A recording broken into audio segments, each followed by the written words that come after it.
गृह मंत्री अमित शाह 4 अप्रैल को छत्तीसगढ़ के दौरे पर आने वाले हैं। शाह इससे पहले अगस्त और दिसंबर में भी छत्तीसगढ़ आए थे। उस दौरान उन्होंने जो संकल्प लिया था वो सिद्धि की तरफ बढ़ता दिखाई दे रहा है। लक्ष्य तो 31 मार्च 2026 तक नक्सलवाद के खात्मे का है, लेकिन नक्सलियों ने अभी से हार मान ली है। तो वहीं उनका लेटर सामने आया है जिसमें उन्होंने सरकार से शांति वार्ता की अपील की है।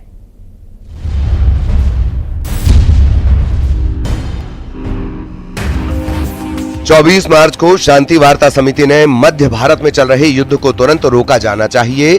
भारत सरकार सीपीआई माओवादी को बिना शर्त युद्ध विराम की घोषणा करनी चाहिए और शांति वार्ता करनी चाहिए। इस विषय पर हैदराबाद में एक गोलमेज बैठक की। हम आज शांति वार्ता समिति के गठन का स्वागत करते हैं जो शांति के लिए गोलमेज बैठक आयोजित करेगी। इस मौके पर हम शांति वार्ता के प्रति अपनी पार्टी का रुख व्यक्त कर रहे हैं। विभिन्न स्तरों पर हमारी पार्टी के 400 से अधिक नेता, कार्यकर्ता, कमांडर और पीपल्स लिबरेशन गुरिल्ला आर्मी के सदस्य मारे गए हैं। हम केंद्र और राज्य सरकार के सामने शांति वार्ता के लिए सकारात्मक माहौल बनाने का प्रस्ताव रख रहे हैं। यदि केंद्र और राज्य सरकारें इन प्रस्तावों पर सकारात्मक प्रतिक्रिया देती हैं, तो हम तुरंत युद्ध विराम की घोषणा कर देंगे। नक्सलियों के शांति वार्ता के प्रस्ताव की चंद लाइनें हैं ये। पिछले 4 दशक से देश की शांति में खलल डाल रहे नक्सली अब शांति की अपील कर रहे हैं। नक्सलियों ने इसके लिए हैदराबाद में बाकायदा एक बैठक की। इस बैठक में शांति वार्ता समिति के गठन की बात कही गई। एक लेटर जारी कर नक्सल संगठन ने शांति वार्ता के प्रति अपना रुख भी बताया। नक्सलियों के शांति प्रस्ताव में क्या है, आइए ये जान लेते हैं। 24 मार्च को हैदराबाद में नक्सल संगठन की बैठक में बिना शर्त शांति वार्ता और युद्ध विराम पर बात। केंद्र और राज्य सरकार को नक्सलियों का प्रस्ताव, शांति वार्ता के लिए सकारात्मक माहौल बनाने का प्रस्ताव, नक्सलियों के खिलाफ अभियान रोकने की मांग, सशस्त्र बलों के नए कैंप न खोले जाने की मांग, सरकार की सकारात्मक प्रतिक्रिया पर युद्ध विराम की घोषणा।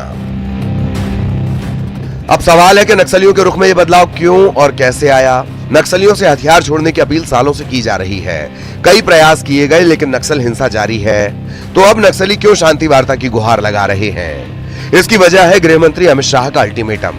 मार्च 2026 तक नक्सलवाद खत्म कर देने का उनका संकल्प और उस संकल्प को पूरा करने के लिए बनाई गई उनकी फुल प्रूफ रणनीति, जिसके तहत सुरक्षा बल लगातार नक्सलियों के खिलाफ अभियान चला रहे हैं, उन्हें ढेर कर रहे हैं। नक्सलियों के पत्र में भी सुरक्षा बलों के अभियान का डर दिख रहा है। नक्सलियों ने माना कि पिछले कुछ महीनों में उनके 400 से ज्यादा नेता, कार्यकर्ता, कमांडर और पीपल्स लिबरेशन गुरिल्ला आर्मी के सदस्य सुरक्षा बलों के अभियान में मारे गए हैं।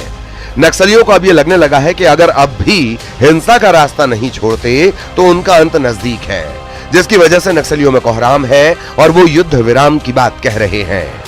Bureau report, news 18।